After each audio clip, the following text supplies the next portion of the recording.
So we just got back from racing Laguna Seca, which is a pretty phenomenal racetrack.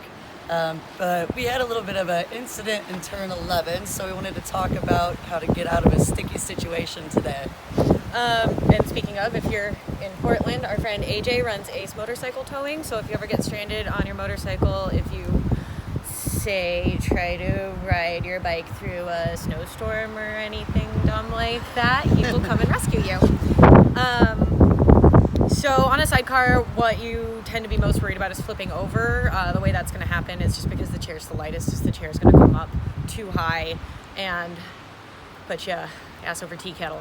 And that actually happened, like we talked about. So there are different things there's stuff that the passenger can do and stuff that the driver can do to remedy that situation if you start to feel it coming up too high.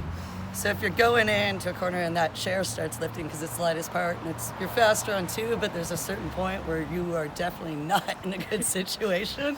And when you find that, what you want to do is the fastest or the easiest way for a passenger to try and help that situation is you kick the bodywork next to the drive tire. So if the chair goes up, you kick that way, it'll push it back down and bring it back down to the ground.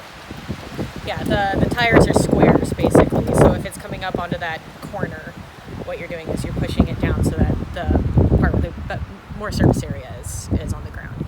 As a driver, what you do and what I did at Laguna was you tap the front brake, and that'll actually just hang the chair for a sec, and then you give it gas, and that brings the whole thing down. The most important thing, though, I think, is just not racing outside of your abilities. If you don't ever end up in this situation, then you don't have to fix it. And obviously, things happen on the racetrack. You're pushing yourself and everything like that. But if you don't know how to fix it, then you shouldn't be doing it.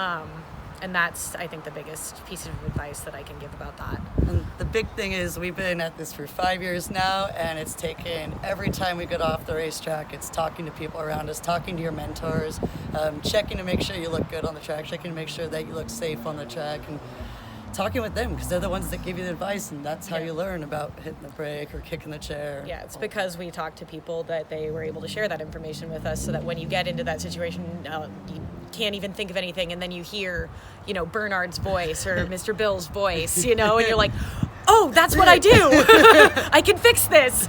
And that's what you do. All right, till next time. Later.